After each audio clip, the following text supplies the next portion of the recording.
E estamos ao vivo, graças a Deus, mais uma vez aqui. Eu estou muito feliz. Boa noite, boa noite. Estou muito feliz da gente estar aqui juntos mais uma vez para responder as perguntas dessas mães maravilhosas, desesperadas, que ficam preocupadas com seus filhos adolescentes e não conseguem entender por que os filhos mudam tanto depois que viram adolescentes, né? É, Para quem não me conhece, eu sou Valquíria Lobo, eu sou mãe de duas pessoinhas que já passaram pela adolescência, não são mais adolescentes, né? O Thiago tem 32, agora é ele que está envolvido com os dramas, né, e as dificuldades em ser pai, e a Thalita. Thalita tem 18.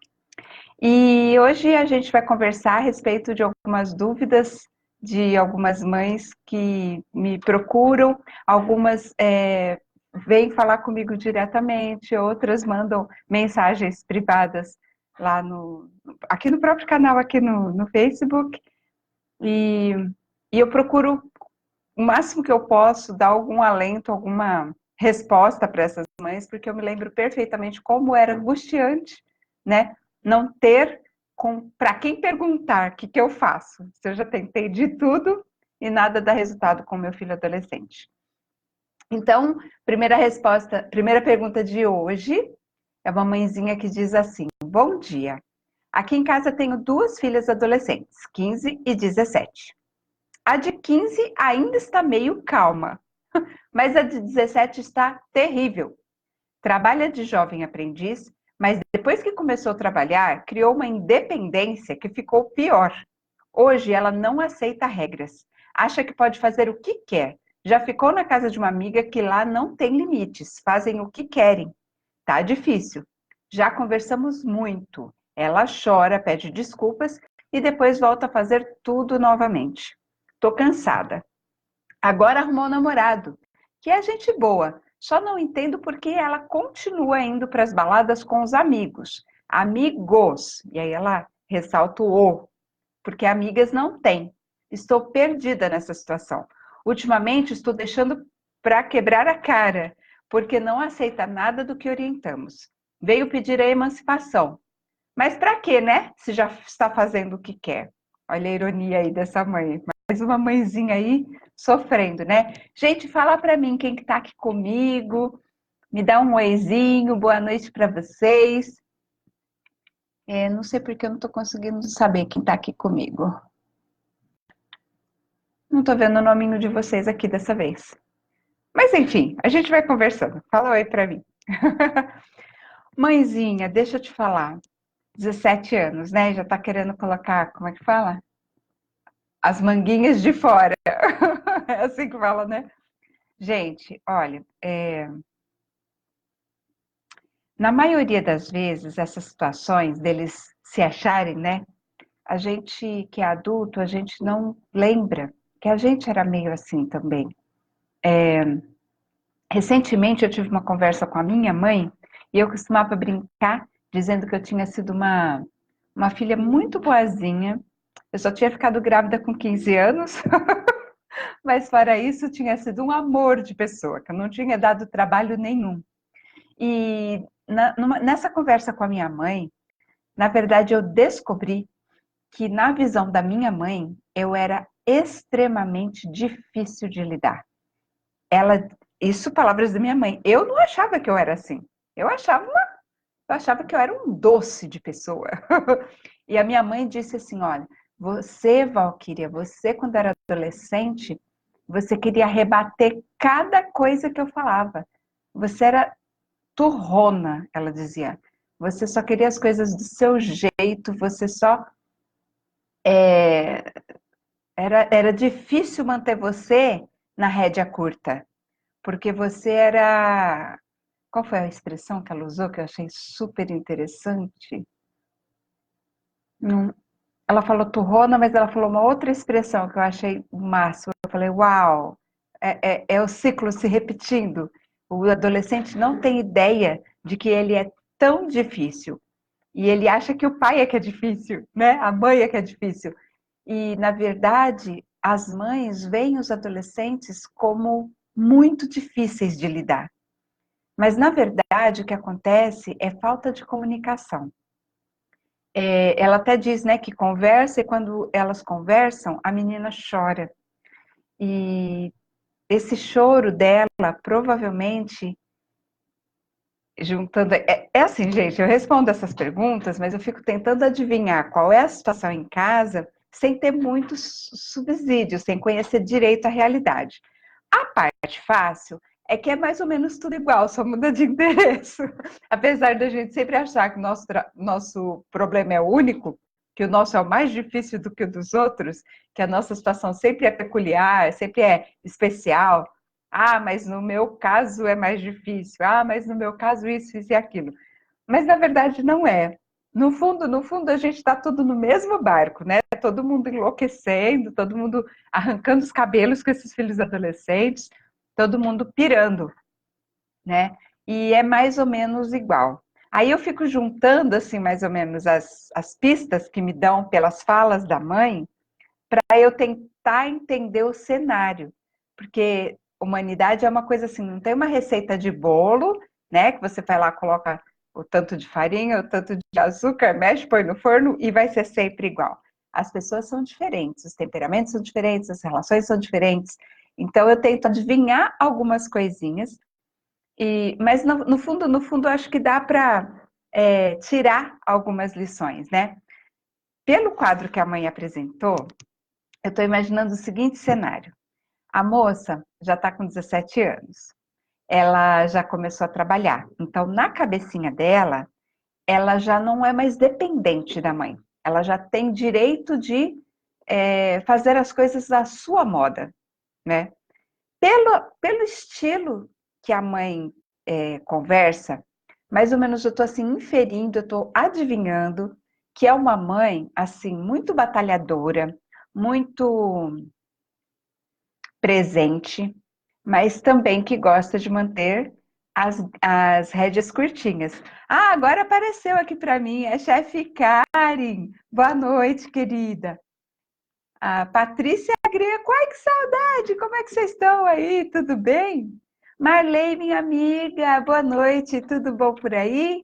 Que bom que vocês estão aqui conversando comigo, gente, obrigada. Então, estou respondendo essa pergunta dessa mãezinha, que está meio desesperada com a filha de 17 anos que começou a trabalhar agora, é o Cláudio. Oi, Cláudio, tudo bom, amigo?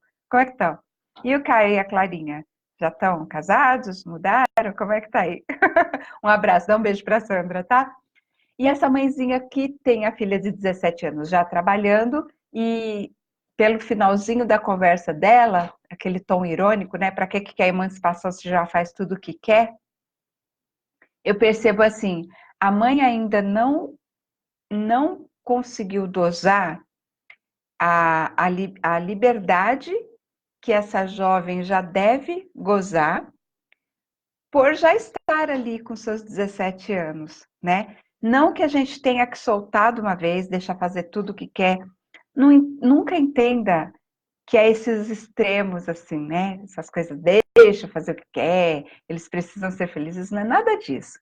Precisam, imploram por limites. Só que a maneira como a gente conversa, a maneira como a gente impõe esses limites, é que na maioria das vezes dá o grande problema. Porque a gente continua tratando os nossos filhos como se eles fossem crianças. E adolescente não é mais criança. Inclusive, não, a gente não tem. Antigamente a gente levava no pediatra, né? Tanto criança quanto adolescente. Agora já tem até médico especialista em adolescente. Você sabia disso? Porque eu convivo bastante com adolescente, bastante com mães de adolescentes, e eu faz pouco tempo que eu descobri que existe um médico especialista em adolescência. Tão diferente é da tal da infância. Antigamente, quando o Tiago era adolescente, até a Thalita mesmo, há um tempo atrás, não existia essa especialidade médica, né? Essa coisa assim, específica para a adolescência. E, na verdade, com esses estudos que estão sendo viabilizados, né, com a medicina cada vez mais moderna, cada vez mais tecnológica, que agora essas ressonâncias magnéticas conseguem escanear o cérebro enquanto ele está em funcionamento, enquanto ele está ao vivo, né, nas reações, está ficando cada vez mais claro o quanto o cérebro do adolescente é diferente do da criança e do adulto. É realmente uma especialidade, é uma coisa bem peculiar. Desculpa. Acabei engasgando aqui ao vivo, desculpa, gente. E a gente continua tratando os nossos filhos como crianças. E a gente não faz isso por mal. Tudo que a gente quer é o bem dos nossos filhos. É que a gente não percebe que eles estão crescendo, porque a gente está ali no dia a dia. O tempo passa rápido demais e ontem mesmo a gente estava trocando fralda e brincando de Barbie. Agora, como assim? Quer ir na casa da amiga? Quer sair com amigos, sendo que já tem namorado? Como é que funciona isso? Gente, as pessoas são diferentes. E os filhos, às vezes, são diferentes da gente, né? Se a sua filha, mesmo tendo namorado, não tem muita afinidade com amigas, mas consegue ter relacionamento de amizade com amigos, ótimo, pelo menos ela tem amigos. E não é nada de extraordinário, não é nada fora do comum, não tem nenhum problema em ter mais afinidade com os meninos do que com as meninas para a amizade, entende? Isso não é uma coisa, não é um problema, não é uma doença, não é uma situação tão atípica assim. É simplesmente tipo de personalidade, tipo de temperamento, afinidade. Eu, sinceramente, eu tinha menos tensão nos meus relacionamentos com os meninos, amigos, nada de namorado, nada de paquera, não. Tô falando de amigo. Eu, na adolescência, eu tinha mais facilidade de ter amizade com amigos do que com amigas. Com as meninas, tinha uma tensão, tinha uma coisa mais difícil de lidar, às vezes, não sei se era um ciúme, se era uma competição, eu não conseguia entender direito o que estava acontecendo na relação, mas era sempre uma coisa mais tensa, o relacionamento com amigas. E com os amigos era muito mais leve, muito mais fluido. Não significa que eu fosse sapatão, ou que eu tivesse, ou que eu fosse promíscua e tivesse interessada em todos aqueles meninos. E eu, olhando para trás, hoje, com um olhar maduro, de adulto, eu percebo claramente que não era interesse de sexual, interesse de namoro que eles tinham por mim também, não. Né? E eu percebo nas relações dos adolescentes lá no grupo escoteiro, eles têm amizade mesmo, amizades profundas, com ambos os sexos. E assim, eu não estou falando de homossexualismo, não estou falando de nada disso, estou falando de amizade pura e simples. Estou te dizendo, mãezinha, que se ela tem amigos e não tem amigas, isso não tem problema nenhum, isso é comum, isso é normal. E é simplesmente uma questão de afinidade. Os homens e as mulheres, eles têm algumas características peculiares na maneira de se portar, de agir. Uma parte que é construída pela própria sociedade e outra parte que é do próprio funcionamento mesmo da psique, do psicológico humano, entende? Que é diferente de meninos e meninas. E às vezes ela tem um perfil, um temperamento que é mais prático, mais racional, e aí a conversa flui mais com os meninos, entende? Não tem nada de mais isso. E eu tô achando incrível que ela, apesar de estar namorando, não deixou de cultivar o relacionamento com os amigos.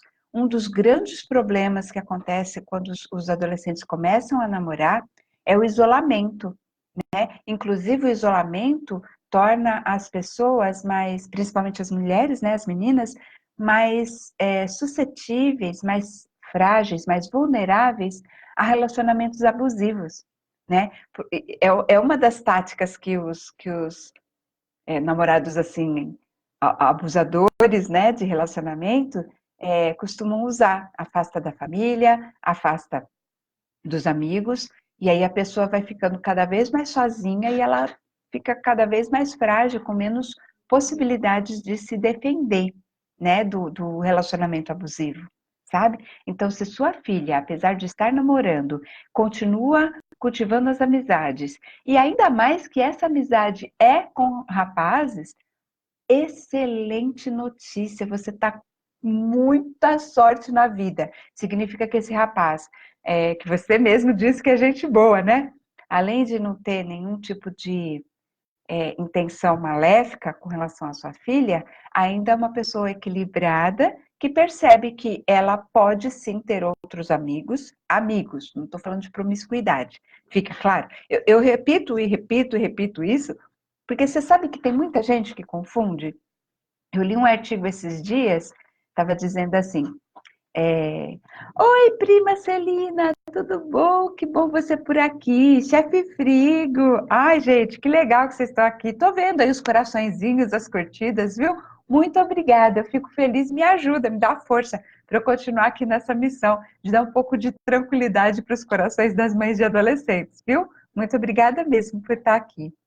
Bom, então, eu vi um artigo esses dias, dizendo assim, se o filho adolescente começa a vida sexual cedo, o pai fica orgulhoso, a mãe fornece camisinha, só aconselha para não engravidar ninguém. E fica todo mundo assim orgulhoso, feliz, satisfeito, fala para todo mundo, né, que agora meu filho, né, tá pegando, acha lindo. E quando a menina, na mesma idade, a filha, começa a sua vida sexual, aí o pai briga, às vezes expulsa de casa, a mãe chora, se desespera, começa a ficar vigiando 24 horas por dia, achando que ela vai engravidar a qualquer momento. Como que era a piada? Tinha uma meme. Peguei todas, garanhão. Peguei todos. Aquela coisa com P. Pi. Né, vadia. Então, o que que acontece? Existe essa diferença, né? Muito preconceito que a gente tem, e não é culpa nossa. A gente não fez faculdade para ser mãe, né? A gente reproduz os modelos que a gente aprendeu, não tem curso de como educar seu filho, como lidar com seu filho adolescente, né? Não tem uma faculdade para isso. Até para tirar carta, a gente paga aí quase R$ 2.000 e faz um curso teórico que tem prova prática, né? E se a gente não passar, a gente não dirige. E ainda tem um estágio de 2 anos, que se você bater o carro nesses 2 anos, você tem que começar tudo de novo. Agora, para ter filho, gente, não tem exigência nenhuma. Qualquer pessoa, por mais despreparada que esteja, pode ter filho. E é tudo lindo e maravilhoso. E aí a gente acha que a gente está apto a educar os nossos filhos porque, né, nossos pais nos criaram, estamos vivos, então vai dar bom. Não é assim, né? A gente precisa procurar saber mais, procurar entender melhor e tirar esses preconceitos, né? De que a menina está saindo com amigos e que isso é ruim porque ela tem um namorado. Isso é ótimo, isso é excelente. Sua filha está protegida, ela está numa relação equilibrada com o namorado dela. Isso é maravilhoso. E com relação a essa maneira dela querer impor as vontades dela, mãe, é natural, tá? Principalmente agora que ela já começou a trabalhar, já está no mercado de trabalho, está prestes a fazer 18 anos. Geralmente, quando os filhos começam a se rebelar demais, porque começa a lutar demais, ter conflito demais, na maioria dos casos, tá? Na maioria dos casos, eu estou falando, por exemplo, do que me parece essa situação que você está me apresentando. Ela com 17 anos, namorando, trabalhando, querendo se emancipar. E você com essa fala mais ressentida no final. Para que? Estou deixando se virar, estou deixando quebrar a cara para aprender. essa fala sua mostra para mim que você está magoada, você está chateada com a atitude da sua filha. E eu não te condeno por isso, não. Eu sei que é muito difícil. Mas geralmente essas situações, nesse contexto que você está me apresentando, me diz mais que você está soltando de menos, dando liberdade de menos, do que talvez a sua filha já esteja pronta para experimentar, né? Quando você diz assim que na casa dessa amiga pode tudo, será que pode mesmo? Você já visitou essa amiga? Você conhece a mãe dela? Porque assim acontece, eu já quebrei a cara inúmeras vezes em colocar rótulos, sabe? Eu coloco o rótulo assim, no começo, assim, quando eu comecei no escotismo, né? Assim, 20 anos atrás, 15 anos atrás, eu colocava rótulos nos pais. Aquele pai que estava sempre lá junto, que queria participar dos acampamentos, queria ser pai de apoio, estava sempre perto, sempre participando, a gente colocava rótulo que era daqueles que mimavam os filhos. Quando, na verdade, era tudo que a gente precisava, que a família participasse do processo educacional que a gente estava proporcionando voluntariamente para os filhos deles. Aqueles que não participavam, aí a gente já taxava de alienado ou de negligente. A gente tinha uma brincadeira, isso décadas atrás, gente, falassem que alguns pais a gente só conhecia a sola do pé, a sola do sapato dele. Como assim só conhecia a sola do sapato? Quando ele chegava na porta da sede do grupo escoteiro e chutava a bunda do filho para fora do carro, e antes de fechar a porta, a gente dava uma olhadinha na sola do sapato dele. Nunca via a cara do pai. Né, que ele deixava o filho lá, depois buscava o filho, estava sempre correndo e nunca parava para saber com quem o filho estava. Então a gente criticava muito esse tipo de pai. E sabe o que acontece? A gente fazia isso sem subsídio nenhum, sem informação concreta alguma. Era simplesmente preconceito, era simplesmente divagações, coisa da nossa cabeça. A gente colocava um rótulo, julgava as pessoas sem conhecimento de causa. Isso ao longo do tempo, né, quando eu tive a oportunidade de conhecer alguns pais, e conhecer mais a fundo mesmo, digo de frequentar a casa, tá? Mudou completamente a minha visão a respeito daqueles pais que eu achava que eu conhecia, mas que na verdade eu não conhecia, eu não tinha elemento algum para formar qualquer opinião se era um pai permissivo, se era um pai autoritário, se era um pai presente, se era um pai negligente. Eu não tinha elementos para formar aquela ideia que a gente fazia antigamente dos pais. Não tinha, e eu formava. Aí eu te pergunto, você frequenta a casa dessa amiga?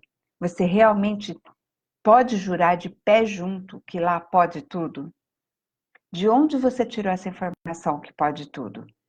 Será? Não existe a possibilidade de simplesmente você ter tido aí uma um vislumbre de alguma situação esporádica e ter formado em cima dessa situação toda a sua imagem a respeito dessa mãe, dessa família? Será que não existe essa possibilidade? Por exemplo, vou te dar um exemplo, hein? Olha só, será que alguma mãe de algum desses amigos da sua filha, ou a mãe do namorado, eu não sei se vocês têm relacionamento, as famílias, se ela não te conhece, tá? Será que ela não vai achar muito estranho que a sua filha saia para balada com os amigos, sendo que ela tem namorado? Onde está a mãe dessa menina? O que você acha? Será que não tem nenhuma vizinha pensando isso de você? Percebe? E é óbvio pela sua fala que você não é uma mãe negligente. Pelo contrário, dá para perceber que você está aí em luta, em combate com a sua filha para você continuar no controle. Amiga, posso estar enganada, mas o perfil que você está me mostrando, sem ter muitos elementos, pela sua fala, pela mágoa que eu percebo na sua na sua ironia, pela idade da moça, pelo fato dela já estar trabalhando. O que eu percebo aí é que talvez você é que esteja errando um pouquinho, na dose de liberdade e responsabilidade. Liberdade e responsabilidade. Sabe por quê? Essa moça, essa sua filha, ela está prestes a fazer 18 anos, né? Quantos anos falta para ela realmente ingressar na vida adulta e ser uma pessoa totalmente independente? Eu digo que vai morar sozinha, ou que vai se casar e ter sua família, ou que vai estudar fora, não sei se ela estuda ou não, né? Quanto tempo ela ainda vai ter para treinar ser adulta até que ela de fato entre na vida adulta? É pouquíssimo tempo, né? Você percebe que ela está precisando exercitar um pouco mais esse papel que logo vai ser dela? Entende isso? Não estou dizendo para você que ela pode fazer o que ela quer, que é casa da mãe Joana, não é nada disso. É que me parece que existe um conflito aí e que você diz, né, que às vezes vocês conversam, ela chora. O que esse choro está te dizendo? Que esse choro comunica para você? Pelo que eu percebo, você entende esse choro como um arrependimento, como se ela admitisse que ela está errada, não é? Que você convence ela de que as coisas que ela tem feito não são certas, não é isso?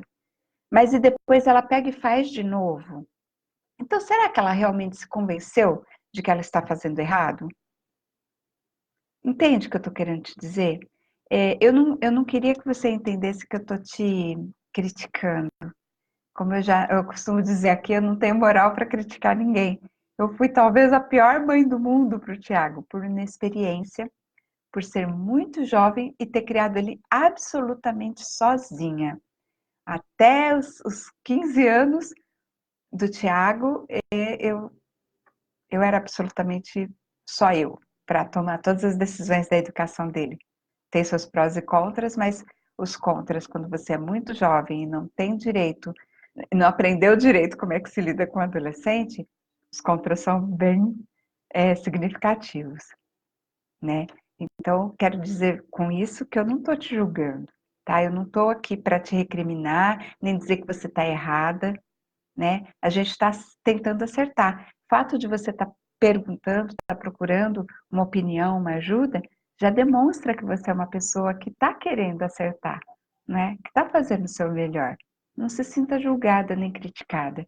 Eu estou te dizendo isso porque talvez essa minha fala possa abrir os seus olhos para algumas coisas que você não tinha considerado dessa maneira, entende? Não fica chateada comigo, não. Tô te dando bronca, não, viu, mãe? Você não merece, tá bom? Com todo amor, tá? Então vamos lá. Ah, Deise, oi, prima. Roberta Georgette, que bom você por aqui. Obrigada, gente. Bom, vamos lá. Segunda perguntinha de hoje. Minha filha me perguntou ontem se. Peraí. Minha filha me perguntou ontem se eu me apaixonasse por alguém que usa drogas, o que eu faria? Será que ela está gostando de alguém que usa drogas ou é só curiosidade mesmo? Ela só tem 13 anos. Hum, os adolescentes raramente conversam com a gente, né? Vivem se trancando e vivem quietinhos na deles. Quando eles perguntam alguma coisa, é bem assim, né? De onde vêm os bebês? Para deixar a gente na maior saia justa. Olha, é possível, né? Não dá para saber, tá? E, na verdade, pode ser sim que ela esteja, de repente, gostando de alguém que esteja envolvido com drogas. E aí é um momento muito delicado em que você vai ter que saber lidar muito bem com essa situação, porque se você instalar a síndrome de Romeu e Julieta, aí é encrenca. Sabe, né? A síndrome de Romeu e Julieta? Quando a gente proíbe, quando a gente dificulta, eles tomam aquele amor proibido como o grande amor da sua vida. E, e aí são capazes das maiores loucuras para defender esse amor. Tudo que é proibido é mais gostoso, né? Olha, minha amiga Rose, você por aqui, querida. Já viu essas perguntas cabeludas, Rose? Agora uma mãezinha está me dizendo que a filha perguntou para ela o que ela, mãe, faria se apaixonasse por alguém envolvido com drogas. E ela está com medo da filha estar gostando de alguém, né? Ou namorando alguém, ou se apaixonado por alguém que esteja usando drogas.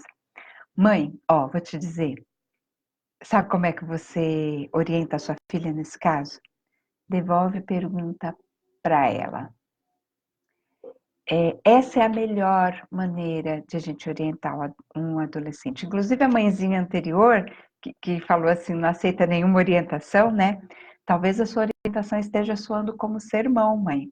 Por isso que ela prefere não acatar, né? A melhor maneira de você orientar e aconselhar um adolescente é fazendo ele encontrar as respostas que você já tem. Nós adultos, é esse o grande problema na comunicação dos pais e dos adolescentes. Nós adultos já temos as respostas. A gente já tem experiência de vida, a gente já sabe o que dá ruim e o que não dá.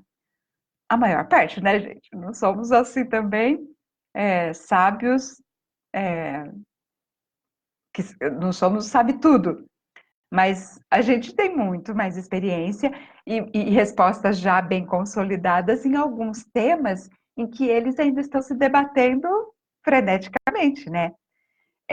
Só que eles não têm essas respostas, sabe? E o que incomoda e o que dá conflito no relacionamento, na comunicação entre pais e adolescentes, é que os pais querem chegar com as respostas. E respostas prontas, duras, empacotadas, contundentes. E essas respostas muitas vezes vêm em forma de sermão, em forma de regras inflexíveis, conceitos prontos e assim, às vezes pré-conceitos, né? Às vezes a gente julga os amigos dos nossos filhos e aí eles se sentem, eles a gente perde um pouco de credibilidade perante os nossos filhos nesses momentos, por quê? Porque o que a gente fala a respeito desses amigos que eles amam tanto, eles que convivem mais, não têm a mesma percepção, acha que você está enganado. E aí você perde um pouco de credibilidade nos seus conceitos, né? Quando a gente se depara com uma pergunta dessa de um filho adolescente, a gente devolve a pergunta. Nossa, uma situação difícil. E o que você faria?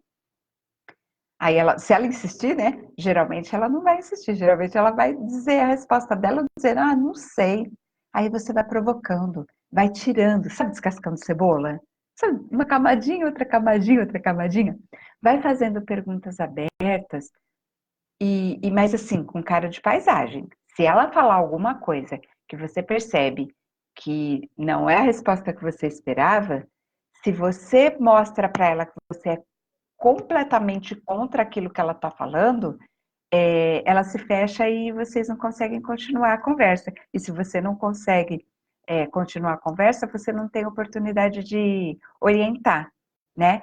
E alguns pais têm medo de falar esse tipo de coisa, de fazer esse tipo de coisa e achar que o filho vai entender que você é a favor daquele comportamento inadequado, que você incentiva ou que você não é contra. E eles não são bobos, eles sabem os limites, sabe? A gente é que exagera, né? Então, se você abrir um pouco a mente, perguntar o que ela acha, né? Qual seria a reação dela, você pode falar assim também, olha, nunca pensei a respeito disso. É complicado, né? Porque como que é uma pessoa que usa drogas? Como que é a vida dela? O que pode acontecer com alguém que se apaixona por alguém que usa drogas? O que você acha, filha? Não sei, nunca parei para pensar nisso, não. E aí, qual que é a sua opinião? Né? E assim, mas que tipo de droga? É uma maconha de vez em quando ou é coisa pesada? É tráfico mesmo, né? Isso daí é uma situação hipotética ou realmente tem alguma situação real aí para a gente analisar? Me dá mais informações para eu saber para eu formar uma opinião? Não tenho opinião. O que você pensa disso? Vai jogando, sabe? Vai dando corda, vai dando conversa. E se ela falar alguma coisa que te chama atenção, cuidado para não rebater na hora. Lembra da outra live que eu fiz, que eu dei a técnica do espera passar um pouquinho para sentar? Porque é assim, ó, quando você está conversando com a adolescente, e aí ela tem uma opinião, duas situações, tá? Ou ela realmente é uma pessoa ingênua, que ainda, né, não tem ali a cabecinha preparada para sacar as consequências das coisas, e isso é uma situação, inclusive, física, do próprio cérebro, a massa cinzenta, né, do ser humaninho, ainda não está pronta, tá? Ainda com aquela questão toda dos hormônios, né? E, então, eles não têm capacidade de calcular os riscos e as consequências de algumas ações deles. Por isso que eles gostam tanto de esportes radicais, por isso que eles às vezes se envolvem em umas encrencas, né? Inclusive questão de acidente automobilístico, logo que tiram carta, um pouco pela inabilidade, né? Porque a habilidade de dirigir também vai se aprimorando com o treino, mas um pouco também pela imprudência, típica, característica dos adolescentes. Essa é uma situação. A outra situação é talvez levemente tentar te testar, sabe? Para saber se tem abertura para falar sobre os assuntos com você ou se você realmente, como você vai reagir a alguns assuntos, sabe?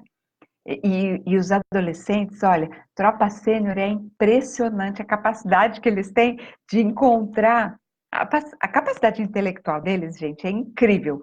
É tão potencializada nessa fase que eles confundem a gente acha que eles já têm capacidade de um adulto, mas ainda não tem, tá? Então eles confundem a gente.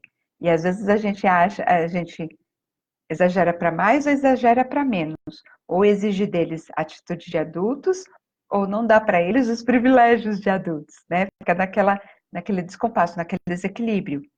E né, desse jeito, com essa situação dessa sua filha que te perguntou isso, o que você melhor pode fazer faz cara de paisagem, aquela coisa assim, nada me surpreende, acho tudo normal. Eles falam, né? Tudo é normal.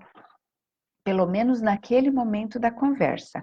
Óbvio que em outro momento você vai retomar aquela conversa e falar, né? Olha, eu pensei bem a respeito daquilo que a gente conversou e eu não sei, eu acho que eu não concordo muito com o que você falou, não.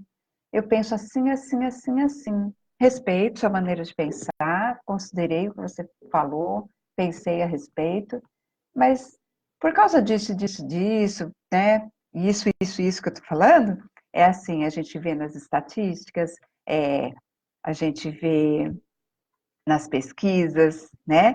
Que a questão do envolvimento com droga, as amizades, o quanto influencia, o que acontece na cabeça das pessoas que começam a usar drogas, elas sempre acham que vão ter controle, que não vão acabar viciando, né? Ninguém começa a usar drogas com plena convicção de que vai se viciar e vai acabar com a própria vida, né? Existe ali uma certa ilusão de que vai experimentar, vai saciar aquela curiosidade, mas vai ter o domínio sobre a situação, né? E acaba acontecendo o que acontece. Então, você vem com subsídios, vem com informações, vem com estatísticas, e fala, por causa disso, disso, disso, eu não concordo muito, não, mas eu aceito, eu entendo o seu ponto de vista também. Mas você já pensou sobre esse ponto de vista? Num outro momento, não na hora da conversa, sabe? Porque se na hora da conversa vocês chegarem a confrontar opiniões assim antagônicas, o que acontece é que o canal de comunicação fecha. A nossa intenção é que deixar bem claro para eles o que é que a gente acha certo e o que é que a gente acha errado.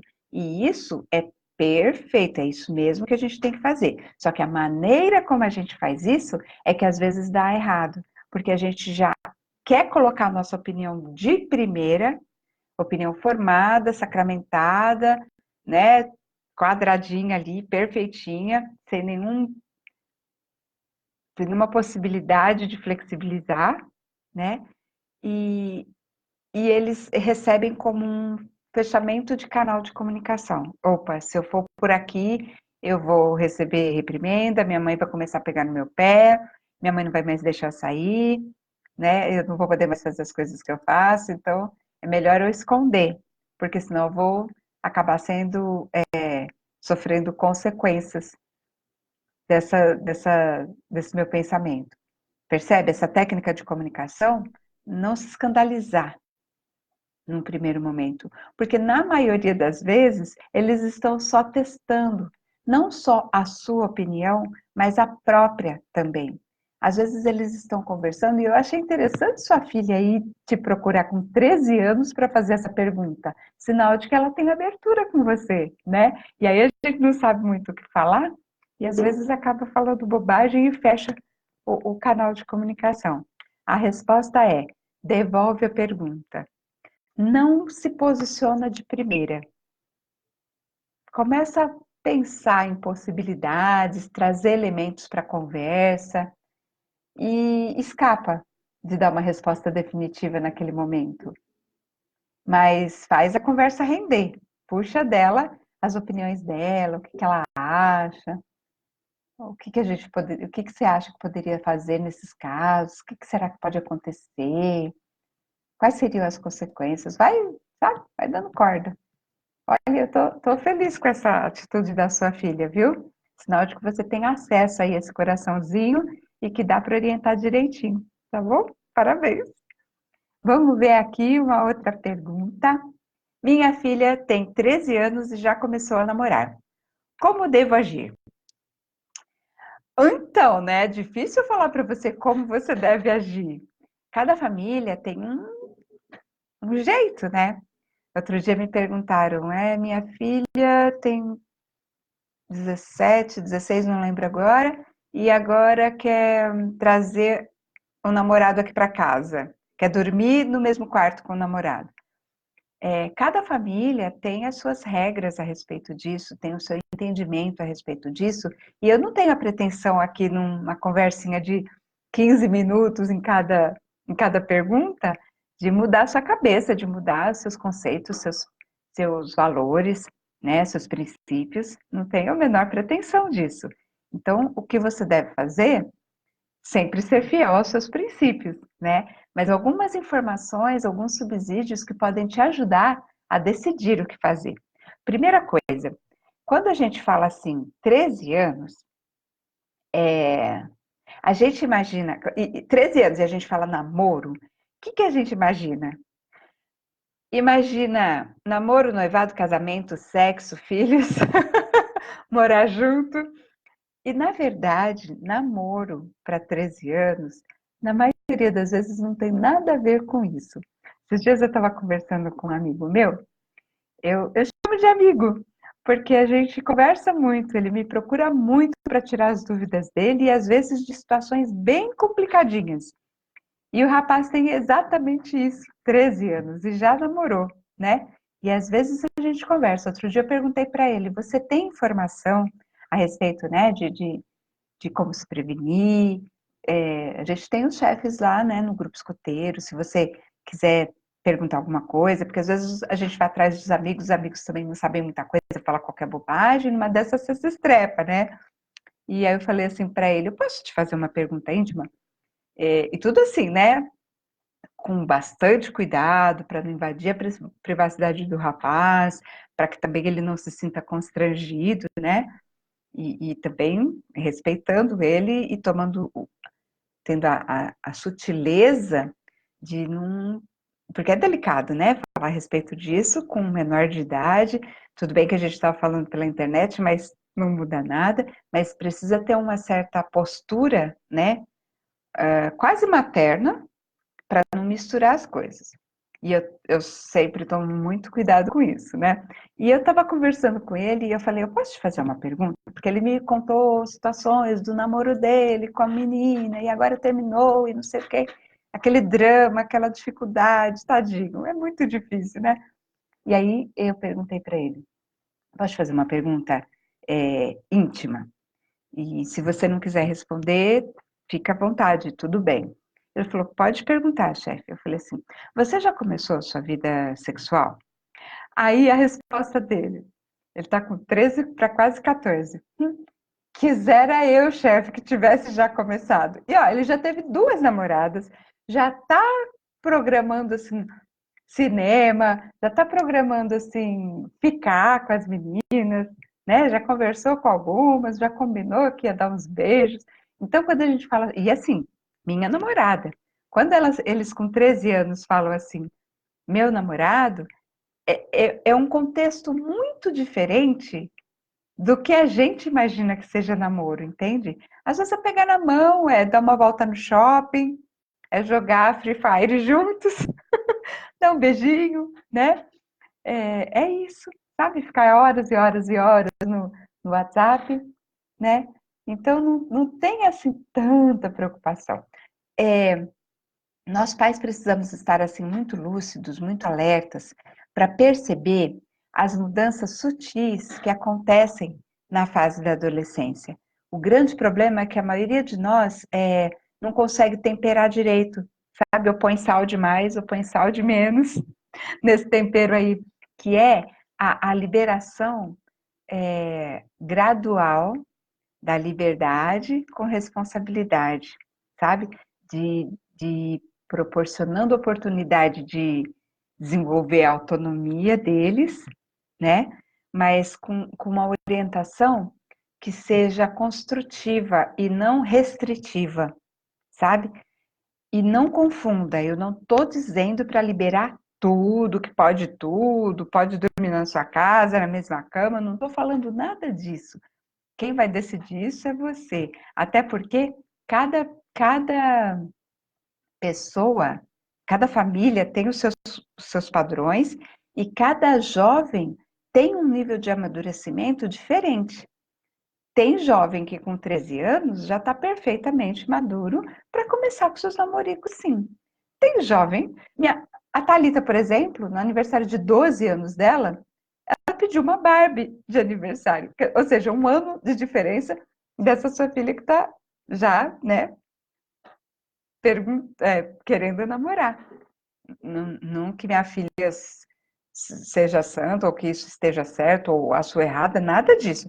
Eu estou apenas dando um exemplo de que a maturidade ela é muito pessoal, né? Depende de pessoa para pessoa. Às vezes um rapaz com 13 anos já é maduro e às vezes é um molecão que brinca ainda com os de 10 ali no mesmo, no mesmo nível, né? Aline, que bom que você está aqui. Priscila, que saudade. Boa noite, querida. Tudo bom? Saudadinha de você. Viu? Então, mãe, o que você faz? Procura imaginar isso, tá? Que talvez o que é namoro para ela não é a mesma coisa que você está imaginando, né? E assim, sempre. A sexualidade é uma coisa que está com a gente assim desde sempre. A gente já nasce com sexualidade desenvolvida, né?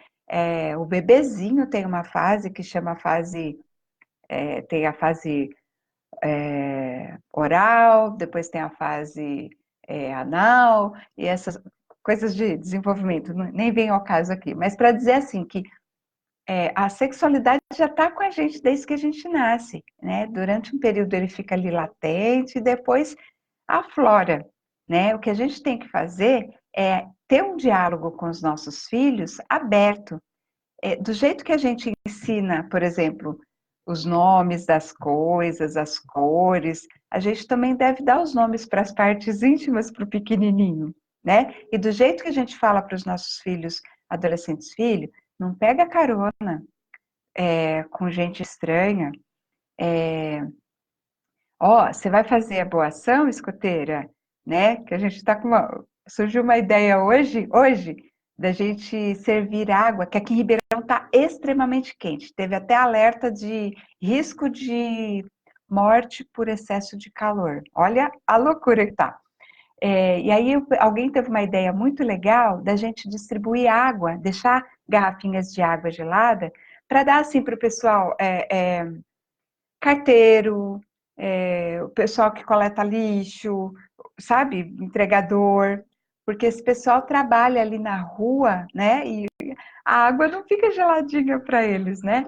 E às vezes é um pessoal assim mais simples, que é um pouco mais envergonhado, tem vergonha de pedir, né? Então, se a gente oferece uma água, é um carinho, né? Uma atenção para essas pessoas. E aí teve uma escoteira minha que falou assim: nossa, ótima ideia, mas eu moro num condomínio e assim, é longe da rua, então não tem esse pessoal que vem recolher lixo. A gente leva lá na caçamba do condomínio, né? Mas tem muita obra dentro do meu condomínio e eu percebo que os pedreiros, o pessoal que trabalha ali na obra, eles não têm geladeira, eles não têm ali, né, uma água geladinha para beber. E ela me mandou um áudio, eu queria apertar as bochechas dela, muito fofa, 12 anos a escoteira. Vocês conhecem que estão aí. Falou assim, aqui no meu condomínio às vezes tem pedreiro. Eu falei, olha, é isso mesmo, é uma ótima ideia. Mas olha, lembra, 11º artigo da lei escoteira. Escoteiro não é bobo, né? Então, é maravilhoso, é uma ótima boa ação que você vai fazer, muito caridoso da sua parte, mas lembra, você nunca deve entrar nessa obra por pretexto algum, né? E você sempre deve ir acompanhada. No escotismo a gente sempre tem essa regra, sabe? Vai ao banheiro? Vai, pede para um amigo ir com você. Vai sair de perto da patrulha? Avisa o monitor. Esses cuidados, né? Que a gente precisa ter com os nossos pequenos. Aí eu falei assim para ela, né? Nunca vai entrar na obra, nunca deixa ninguém entrar na sua casa, ou quando você estiver num passeio, numa excursão, numa jornada, você parar, precisar pedir informação, alguma coisa, nunca entre na casa de ninguém. A gente não fala essas coisas para os nossos filhos? Então, por que que a gente não fala a respeito de como se desenvolve a sexualidade, o que que é perigoso, o que que não é? Eu sei que às vezes a gente não foi treinado para isso e às vezes a gente tem vergonha, né? Vergonha de falar. Tem mãe que não consegue. Tem muitas mães lá do grupo escoteiro que falam: olha, eu não sei como falar. Gente, não tem problema. Sabe o que você faz? Procura uma ebiatra. Sabe o que é ebiatra? É pediatra para criança. Ebiatra para adolescentes. É médico especialista em adolescentes. Né? O mesmo ginecologista para as meninas, né? Vai na consulta e, se for o caso, deixa o jovem sozinho com o médico para fazer as perguntas. Explica, né? Olha, doutor, né? Começou a namorar e eu acho que você, como profissional, talvez consiga orientar melhor, né? Sai ali meio de fininho e deixa conversar, deixa ter as informações, né? A gente precisa, eu falo isso, a gente precisa dar munição para os nossos filhos. Se a gente não consegue protegê-los 24 horas, porque eventualmente eles vão à escola, eventualmente, né, vai acontecer alguma coisa em que eles vão estar por conta própria e vão precisar se defender. E a gente precisa que eles estejam preparados para se defenderem e não dependerem de uma ação de um adulto que o defenda.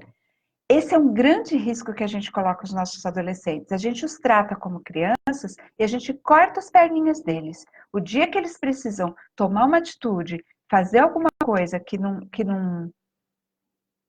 a gente não está perto para fazer por eles não têm como fazer, eles não sabem, eles nunca fizeram, né?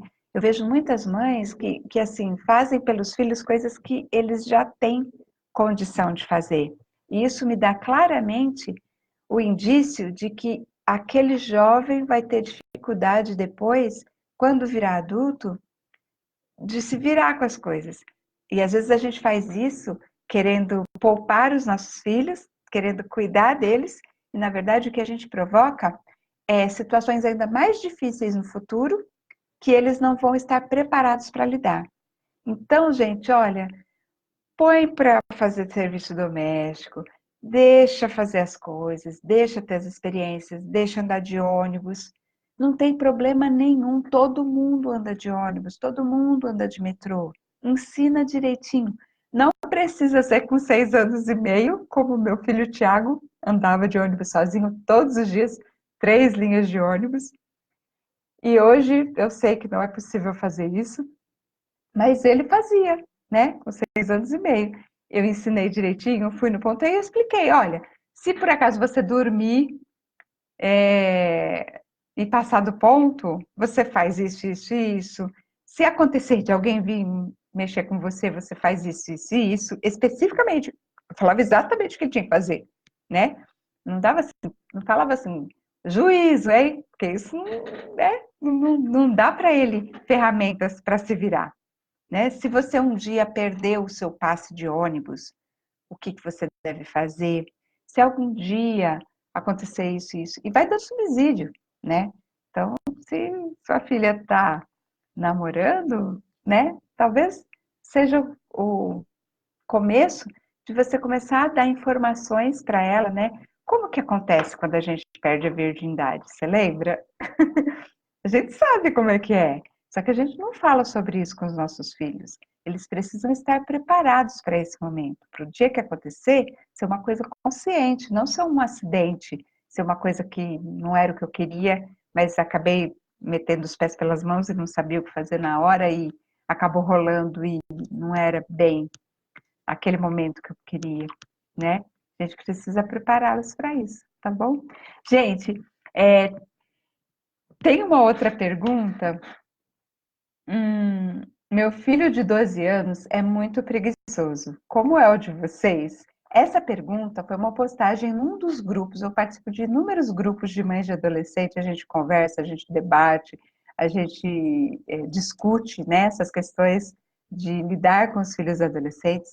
E essa postagem, gente, bombou, bombou. As respostas eram assim, ó, tem um de 15 que tudo que peço para fazer reclama. Ah, aí, mas fala para jogar esse jogo podre Free Fire que rapidinho vai. E isso me mata de raiva. Essa é a resposta de uma. Bombou. Vocês não imaginam um monte de respostas. E todas as mães concordando. É preguiçoso, é preguiçoso. A minha tem 10. Meu pai, a garota só vive cansada. Só queria saber de que se ela não faz nada. Mas tanta mãe falando que o filho é preguiçoso, que na verdade eu decidi que quarta-feira a live vai ser a respeito disso. Eu vou falar profundamente por que que os adolescentes são tão preguiçosos assim, né? Porque assim, impressionante o número de mãe desesperada com essa situação. Então, quarta-feira, 20 horas lá no YouTube, eu vou falar profundamente, eu vou te explicar tintim por tintim por que que isso acontece. Se é só na sua casa, você vai ver que não é. Já vou dando spoiler, não é. E eu vou dizer para você, o dia que eu, na faculdade, né, eu fiz faculdade 2 vezes, e as duas na área de educação. E as duas teve alguns semestres de psicologia. Não sou psicóloga, não tenho capacitação nenhuma na psicologia, mas tive alguns semestres de psicologia básica, principalmente psicologia do desenvolvimento, psicologia do aprendizado. E foi nessa oportunidade que eu descobri que meu filho não era preguiçoso. Apesar de eu chamá-lo de preguiçoso, rotulá-lo de preguiçoso, a adolescência dele inteirinha, injustamente. Eu vou explicar para vocês direitinho o que é que acontece no cérebro, nas glândulas pineal, na suprarrenal, o que que acontece com o ciclo, sabe, de biológico do jovem adolescente que acaba tendo descarga de melatonina, que é aquele hormônio que faz a gente dormir mais tarde, e que a descarga de cortisol, que é o que faz a gente despertar, também vem mais tarde. E aí um monte de coisa que bagunça toda a vida do adolescente e ele vive cansado. Sim, vive querendo que o mundo acabe em barranco para ele morrer encostado e mata a gente de raiva se a gente não sabe o que está acontecendo e se a gente não tem informações de como ajudar nesse processo e como fazer pequenos ajustes pequenos ajustes na nossa rotina que vai fazer total diferença, tanto na disposição do seu filho, quanto no desempenho dele na escola, quanto inclusive na disposição dele de te ajudar em casa, tá bom? E eu falo de cadeira porque a gente acampa com os escoteiros e eles trabalham pesado, pesado. E é tudo uma questão de realmente de pequenos ajustes que a gente dá ali na maneira de fazer o negócio, que faz toda a diferença, tá bom? Mas isso na quarta-feira, tá? Aí eu queria me despedir de vocês hoje de uma maneira diferente. Eu queria me despedir com um texto lindo que eu encontrei outro dia e que eu tive vontade de compartilhar com vocês. Tudo vai passar. Eles vão crescer e dispensarão nosso colo. Vai chegar a fase em que os amigos serão mais importantes que os pais, que nossas demonstrações de afeto em público serão consideradas um grande mico, que em vez de torcermos para que eles durmam, torceremos para que cheguem logo em casa, que não se interessarão mais pelos velhos brinquedos, que o alvoroço na hora do almoço vai dar lugar à calmaria, que os programas em família serão menos atrativos que os churrascos com a turma, que dirão coisas tão maduras que nosso coração irá se apertar, que começaremos a rezar com muito mais frequência, que morreremos de saudade dos nossos bebês crescidos. Por isso, viva o agora, releve as birras, conte até 10, faça cosquinha, conte histórias, dê abraços de urso, deite ao lado deles na cama, abrace-os quando tiverem medos, beijo machucado, sim, beijo de mãe cura de verdade. Solte pipa, brinque de boneca, faça gols, comemore, divirta-se, acorde cedo aos domingos para aproveitar mais o dia, rezem juntos, estimule-os a cultivar amizades, façam com que saibam o quanto são amados, faça bolos, carregue-os no colo. Passe o máximo de tempo possível juntos. Assim, quando eles partirem para os seus próprios voos, você ainda terá tudo isso guardado no coração. A autora que eu encontrei é Cíntia Morales. Eu encontrei esse texto, eu fui pesquisar, né, para ver. Quando apareceu para mim, estava sem autoria. Aí eu pesquisei, né, para ver de quem era esse texto, e alguns sites estavam dizendo como anônimo e alguns autor desconhecido. E aí eu achei em alguns sites essa referência de Cíntia Morales. Eu espero que esteja certo. Me esforcei para dar o crédito para a pessoa certa, né? Mas o que esse poema me traz, gente? Principalmente, assim, a gente tinha tanta dificuldade, né, de vencer o nosso sono para lidar com os nossos filhos bebês, né, que não dormia à noite, que ficava doente, aquele monte de fralda. Na minha época tinha que lavar. Na da Thalita já era fralda descartável, né, para o mal do planeta e para o nosso bem, porque ninguém merece lavar fralda de pano. E todas aquelas dificuldades, aquela dedicação, aquele sono eterno, né, de que mãe sofre, né?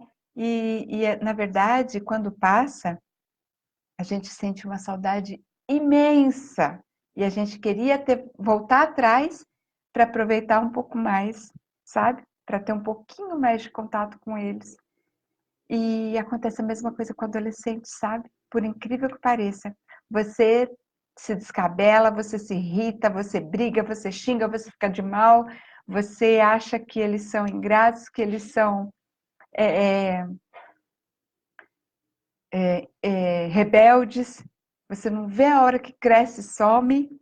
Mas, amiga, depois que eles vão embora, você não imagina o quanto a gente pede, o quanto a gente gostaria de poder voltar atrás e fazer um pouco mais, de levar e buscar um pouco mais, de contar até 10 um pouco mais, de ter um pouco mais de paciência e empatia, de curtir um pouco mais e brigar um pouco menos.